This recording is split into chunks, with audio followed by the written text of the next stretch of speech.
We begin in Bali, where President Yoon has kicked off his first day in Indonesia, having flown in from Cambodia very early on this Monday. He addressed the B20 just moments ago. Our editor-in-chief, Moon Connyoung, is traveling with the president. She's live in Bali for us. Connyoung?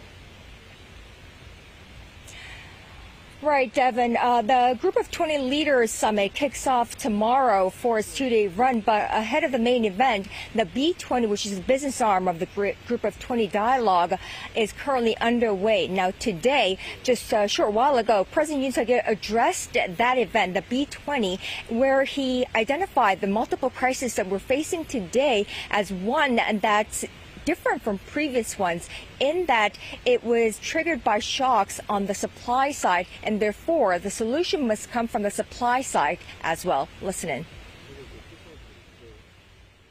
저는 현재의 글로벌 여건 속에서 민간이 중심이 되는 공급 측 혁신의 핵심은 바로 디지털 전환에 달려 있다고 생각합니다. 누구도 소외되지 않고 디지털 시대의 혜택을 공유할 수 있도록 B20가 중심이 돼서 인류가 공감하는 디지털 질서를 정립해 나가기를 기대합니다.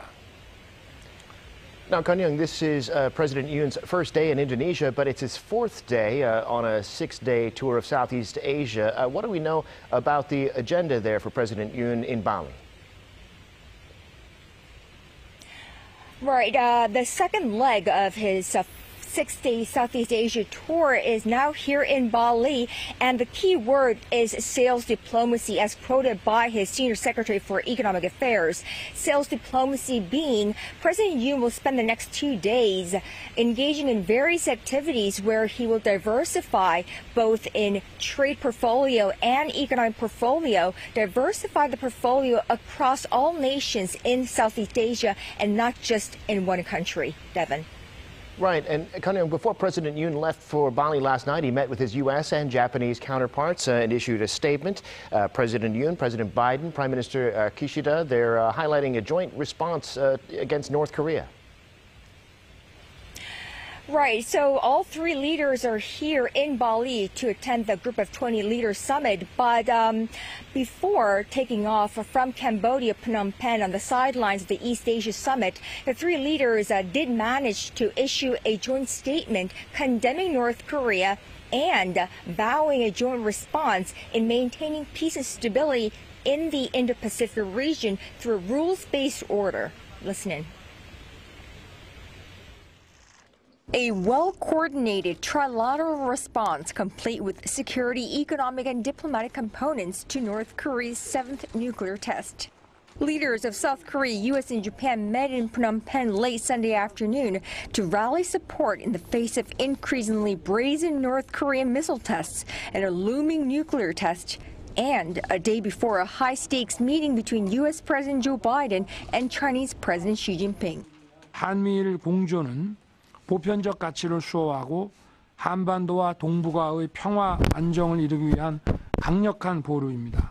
The trio issued a joint statement reaffirming the U.S. commitment to reinforce extended deterrence to South Korea and Japan, backed by the full range of capabilities, including nuclear, stating their intent to share North Korean missile warning data in real time, to launch a three-way dialogue on economic security, and declaring their will to stand as one against economic coercion.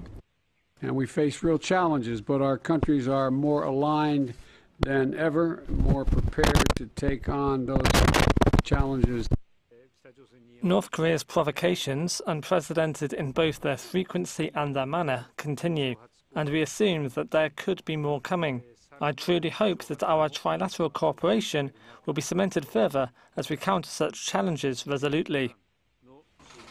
Although the trilateral gathering was heavily focused on North Korean leader Kim Jong-un's recent escalations, the statement shows the three leaders also discussed preserving peace and stability across the Taiwan Strait and confirmed their commitment to a free and open Indo-Pacific.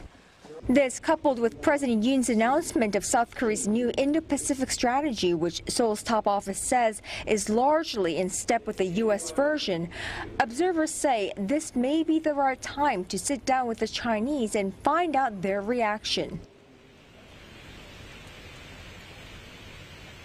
And as you may be able to imagine, all eyes here in Bali and, of course, the rest of the world are now on the long-awaited and high-stakes meeting between U.S. President Joe Biden and Chinese President Xi Jinping, set to take place in about half an hour or so. We don't know many details of that summit, but we do know that it will last a couple of hours. Now, during that meeting, which is the first since President Biden took office nearly 2 years ago, we expect Biden to push China to rein in North Korea as North Korea continues to escalate tensions in Northeast Asia and around the world with its continued ballistic missile tests and a looming risk of a seventh nuclear test. Now, that coming fresh on the heels of a trilateral summit between South Korea, U.S., and Japan in Cambodia. There is also a chance that there may be a separate bilateral talks between Yoon and Xi, and that cannot be ruled out, as South Korea has also released its new Indo-Pacific strategy and is also in the interest of China to speak to the South Korean leader as well. So we'll have to wait and see. Devin. All right, we'll be looking forward to the outcomes of those meetings as they happen. Moon Connyoung reporting there from Bali. Thank you for that.